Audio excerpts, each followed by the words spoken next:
Hello friends, स्वागत है आप सभी का मेरे यूट्यूब चैनल पे। तो आज हम हमारे वीडियो में आपके लिए जो MPPCS यानी मध्य प्रदेश लोक सेवा आयोग में जो होम्यो चिकित्सक अधिकारी होम्योपैथिक मेडिकल ऑफिसर की जो वैकेंसी आई है उसका ऑफिशियल नोटिफिकेशन आपके साथ डिस्कस करने जा रहे हैं।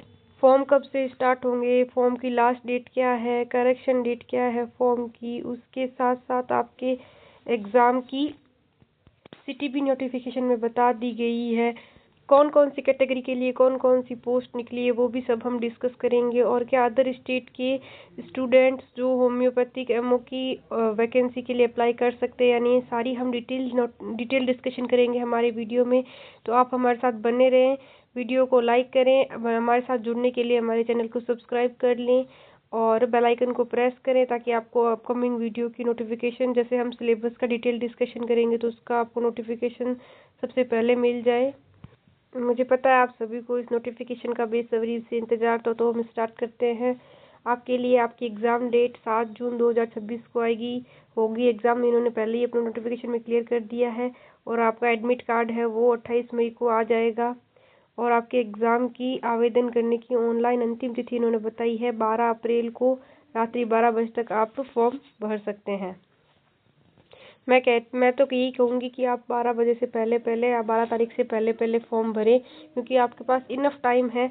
अभी आपके पास में मध्य प्रदेश होम्योपैथी चिकित्सा की जो वैकेंसी है उसके लिए आप ऑनलाइन आवेदन कर सकते हैं 13 मार्च से, और लास्ट डेट रहेगी आपकी 12 अप्रैल। तो आपके पास मोर देन इनफ टाइम पड़ा है 1 महीने का। उसमें आप इनकी ऑफिशियल गवर्नमेंट वेबसाइट पर जाकर फॉर्म फिल कर सकते हैं। और जो उन्होंने बताया है कि 13 अप्रैल से 19 अप्रैल तक आप अगर फॉर्म में लेट फी के साथ फॉर्म फिल करना चाहते हैं तो आपकी 3000 लेट फी लगेगी। और अगर आप 20 अप्रैल से 13 मई तक फॉर्म फिल करते हैं तो आपकी लेट फीस 25,000 रुपये लगेगी, जो कि बहुत ज़्यादा अमाउंट है। और विलम्ब शुल्क के साथ भरे गए ऑनलाइन आवेदन पत्रों में त्रुटि में सुधार के लिए आपको 50 रुपये पर त्रुटि देना रहेगा, जो कि त्रुटि सुधार केवल आपको किया जा सकता है 13 मई तक। 13 मई तक आपके पास में सुधार करने का टाइम है और हर एक त्रुटि के लिए आपको 50 रुपये देना होगा। तो मैं यही कहूँगी आपके पास में अभी काफ़ी इनफ टाइम है। ये देखिए आपका 31 दिसंबर को ये आया है, तो हम डिस्कस कर रहे हैं जनवरी में। तो आपके पास जनवरी फरवरी और का अच्छे से टाइम है। आप अपना सारे डॉक्यूमेंट्स अच्छे से क्लियर कलेक्ट कर लें और फिर आराम से आप अपना फॉर्म फिल करें विद इन टाइम लिमिटेशन जो आपके पास में 1 महीने की टाइम है मार्च से अप्रैल तक की। उसके अंदर आप अच्छे से भरकर अपना फॉर्म सबमिट कर सकते हैं ताकि आपको कोई दिक्कत ना आए, त्रुटि भी ना रहे और आपको एक्स्ट्रा फीस पे ना करनी पड़े। अब हम आगे देख लेते हैं। इन्होंने आयु की गणना बताई है। आयु की गणना के लिए उन्होंने 1 जनवरी 2026 के बिहाफ पर की जाएगी और उसके लिए आपकी जो भी 10th की सर्टिफिकेट है, 10th की मार्कशीट है, उसके अकॉर्डिंग ही उसमें जो DO भी दे रखी है उसी के हिसाब से आपकी एज की गणना करेंगे। आगे दिया गया है कि आप जो भी शुल्क संबंधी आप कोई भी जैसे फॉर्म की फीस है, आप credit card, debit card, internet banking किसी के द्वारा भी आप पे कर सकते हैं। बस चेक और बैंक DD नहीं चलेगी। आगे हम देख लेते हैं।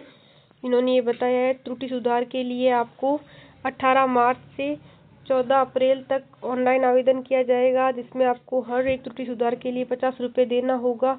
और आपको ध्यान में रखना होगा कि 13 जून तक लास्ट त्रुटि सुधार किया जा सकता है ऑनलाइन आवेदनों में, जो कि आपके लेट फीस के साथ जो फॉर्म भरे जाएंगे उनके लिए। और अब हम डिस्कस कर लेते हैं एलिजिबिलिटी क्राइटेरिया के बारे में। तो एलिजिबिलिटी आपकी रहेगी कि आपको किसी भी यूनिवर्सिटी से डिग्री होनी चाहिए आपके पास में BHMS की, यानी होम्योपैथी की डिग्री होनी चाहिए। और आपका MP में होम्योपैथ में उस काउंसिल में रजिस्ट्रेशन होना चाहिए। और जो अदर स्टेट के कैंडिडेट्स हैं जैसे पंजाब, हरियाणा, राजस्थान, उत्तर प्रदेश के स्टूडेंट भी इस वैकेंसी में अप्लाई कर सकते हैं, बट अप्लाई करने के लिए उनको पहले MP में रजिस्ट्रेशन करवाना होगा। आपके पास में अभी काफ़ी समय है, तो आपको जो फॉर्म की लास्ट डेट है तब तक आपके पास में रजिस्ट्रेशन होना चाहिए, इन्होंने मेंशन किया है। और इंटर्नशिप भी आपकी कंप्लीट होनी चाहिए। तो आप अदर स्टेट के स्टूडेंट अगर इस के लिए इंटरेस्टेड हैं तो आप उस MP में रजिस्ट्रेशन करवा लें काउंसलिंग में, और फिर आप यहाँ पे फॉर्म फिल कर सकते हैं। और जो इंटर्न वाले स्टूडेंट हैं उनकी इंटर्न कंप्लीट हो जानी चाहिए टिल डेट तक। जब आप फॉर्म फिल करें 1 महीने के समय के अंदर अंदर तो तभी आप इस फॉर्म को फिल कर सकते हैं। और ये उन्होंने रोजगार पंजीयन में भी बताया है कि ये जो माननीय उच्च न्यायालय मुख्य पीठ जबलपुर याचिका के अनुसार आप है ना जो अन्य अभ्यर्थी हैं रोजगार कार्यालय में पंजीयन से मुक्त रखा गया है, बट अभी आप उस पर रजिस्ट्रेशन करवा सकते हैं जो दूसरे स्टेट के हैं। और जो मूल निवासी हैं मध्य प्रदेश के, उनको जीवित रोजगार पंजीयन में आवेदन करते समय आवश्यक नहीं होगा, बट ऐसे अभ्यर्थियों को साक्षात्कार में हेतु आयोग कार्यालय में वंचित दस्तावेज भिजवाने की अंतिम तिथि रोजगार कार्यालय में जीवित पंजीयन प्रमाण पत्र अनिवार्य प्रस्तुत करना होगा। अब देख लेते हैं आपके पास में कौन कौन सी इन्होंने बताई है शैक्षणिक अर्हताएं। जैसे कि मूल निवासी हैं, जो आप एमपी के हैं उनके पास उनका मूल निवासी आयु जाति प्रमाण पत्र, अगर आप दिव्यांग हैं, आप फिजिकल हैंडीकैप है तो उसका सर्टिफिकेट, भूतपूर्व सैनिक का, आर्थिक रूप से कमजोर वर्ग का, ये सारे सर्टिफिकेट जिनको रीन्यू करवाना है वो रीन्यू करवा सकते हैं, जिनको बनवाना है वो बनवा लें अपने एग्ज़ाम की लास्ट डेट से पहले पहले। और इनमें कोई भी करेक्शन करवाना है करवा के आप अच्छे से डॉक्यूमेंट को सबमिट करने, वरना आपको त्रुटि की जो फीस है, जो करेक्शन फीस है वो देनी पड़ेगी, ईच करेक्शन 50 रुपीज़। आगे इन्होंने बताया है कि एग्ज़ाम सेंटर्स के परीक्षा केंद्र तथा प्रवेश पत्र आपके आ जाएंगे 28/5/2026, यानी कि 28 मई को आपके प्रवेश पत्र ऑफिशियल वेबसाइट पे आ जाएंगे। और आपकी जो एग्ज़ाम है वो OMR बेस्ड होगी, ये बताया है इसमें। परीक्षा नियम व शर्तें, तो ये तो आपके सिलेक्शन के बाद के प्रोसेस हैं, ये परीक्षा के नियम हैं, सॉरी। इनमें आपको ये बताया गया है कि पाठ्यक्रम विज्ञापन के भाग H में संलग्न किया गया है। ये जो आपका जो भी इसका सिलेबस है, जो इसका H पार्ट है उसमें मिलेगा आपको।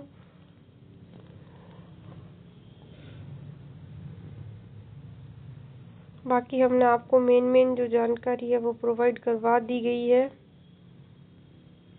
अब हम देख लेते हैं कौन सी कैटेगरी के लिए कौन कौन सी सीट्स निकली है। तो जनरल कैटेगरी के लिए 11 सीट्स है, SC के लिए 5, ST के लिए 6, OBC के लिए 9, EWS के लिए 3 और टोटल 34 सीट्स है। तो अब मैं आपको बता दूं, जो अदर स्टेट के कैंडिडेट इसमें अप्लाई करेंगे वो सिर्फ जनरल की सीट से अप्लाई कर सकते हैं।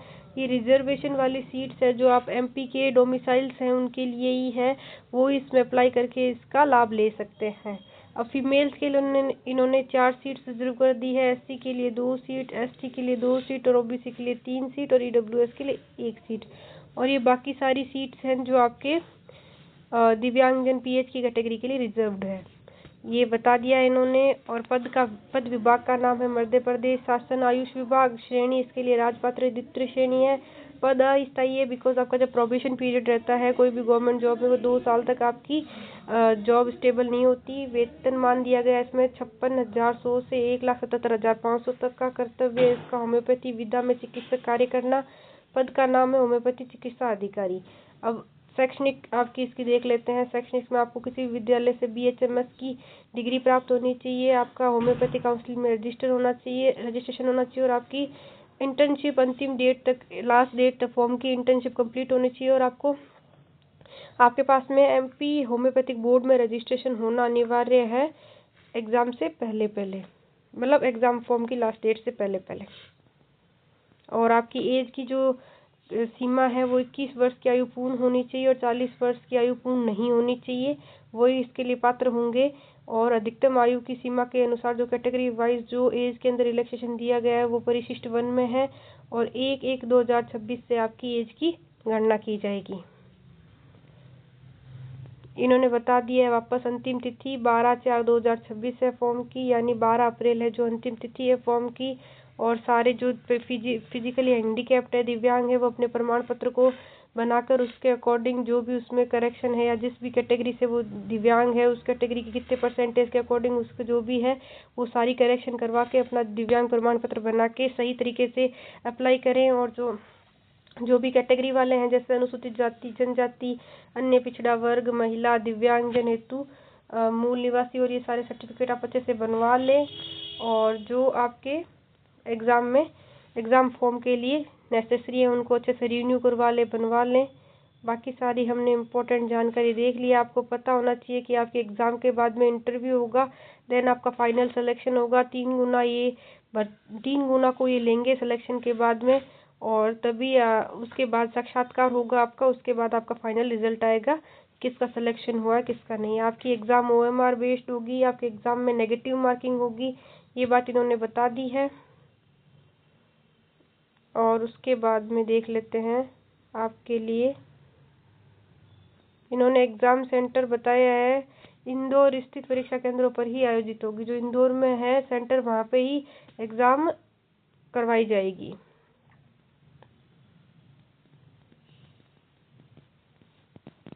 उसके बाद इन्होंने बता दिया है कि आवेदन करने की तिथि क्या है। 13 मार्च से आवेदन स्टार्ट होंगे, अंतिम तिथि 12 अप्रैल रहेगी। ऑनलाइन आवेदन में त्रुटि सुधार करने की प्रारंभिक तिथि 18 मार्च रहेगी। ऑनलाइन आवेदन में त्रुटि सुधार करने की अंतिम तिथि 14 अप्रैल रहेगी। जो आपका एडमिट कार्ड है वो 28 मई को आ जाएगा। परीक्षा की तिथि आपकी 7 जून की है, और लेट फीस के साथ 3000 के साथ तक फॉर्म भरने की अंतिम तिथि आपकी 19 अप्रैल रहेगी, और 25,000 के साथ आवेदन करने की अंतिम तिथि रहेगी आपकी 13 मई। इसके बाद में ये जो एज के लिए आपके पास में परिशिष्ट वन में जो छूट दी गई है वो सारी बताई गई है कि दिव्यांगजन के लिए, महिला के लिए क्या क्या छूट दी गई है, भूतपूर्व सैनिकों के लिए। उसके बाद में परिशिष्ट 2 में आपकी जो शैक्षणिक योग्यताएं हैं ऑनलाइन आवेदन करने के लिए वो दी गई है। सरकारी दस्तावेजों के लिए ये सारी इम्पोर्टेंट जानकारी हमने हमारे नोटिफिकेशन में बता दी है। ये आपके लिए ये जानकारी आप अपने हिसाब से देख लीजिए नोटिफिकेशन में, बाकी इतना इम्पोर्टेंट नहीं है।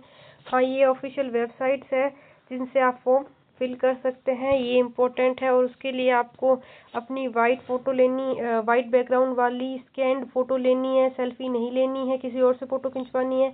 और अगर आप स्पेक्ट यूज़ करते हैं तो स्पेक्ट में रिफ्लेक्शन या कुछ ना दिखाई दे, टोपी, डार्क चश्मा और कोई भी धार्मिक परिधान पहनकर फ़ोटो ना खिंचवाएं। अच्छे से क्लियर वाइट बैकग्राउंड के साथ एक पासपोर्ट साइज अच्छी सी फ़ोटो अपनी खिंचवाएं और उसको यूज़ करें फॉर्म फिल करने में। ये इन्होंने अच्छे से बता दिया है, क्योंकि बाद में जब आप की विंडो में फॉर्म फिल होने के बाद में एक्सेप्ट नहीं होता है तो उसका कई कारण आपके साइन और फ़ोटो से रिलेटेड भी होते हैं। और इसमें आपको एग्ज़ाम फॉर्म की फ़ीस भी बताई है, 250 रुपये रहेगी। जो मध्य प्रदेश के डोमिसाइल्स हैं, अनुसूचित जाति, अनुसूचित जनजाति के, अन्य पिछड़ा वर्ग के और आर्थिक रूप से कमज़ोर और दिव्यांग श्रेणी के अभ्यर्थियों के लिए। और जो बाकी जो अदर स्टेट से फॉर्म फिल करेंगे उनके लिए 500 रुपये फ़ीस रखी गई है। और लेट फीस तो सभी के लिए सेम ही है, और त्रुटि वाली फ़ीस भी सेम है। और आवेदन की अंतिम तिथि भी उन्होंने बता दी। और कोई भी जानकारी लेनी हो आवेदन भरने से रिलेटेड तो ये इनके हेल्पलाइन नंबर और इनकी मेल आईडी भी मेंशन की है इन्होंने, इस पर आप गो थ्रू कर सकते हैं। बाकी सारी मेरे हिसाब से मैंने मेन जो भी जानकारी है आपकी इस एग्ज़ाम से रिलेटेड वो बता दी है। नेक्स्ट वीडियो में हम आपके लिए इसका डिस्कस करेंगे सिलेबस, आपके एग्ज़ाम में क्या क्या सिलेबस रहेगा होम्योपैथी वालों का, जो MPPCS में वैकेंसी निकली है उसके रिलेटेड। मिलते हैं हम नेक्स्ट वीडियो में, तब तक आप वीडियो को लाइक, चैनल को सब्सक्राइब कीजिए। Thank you.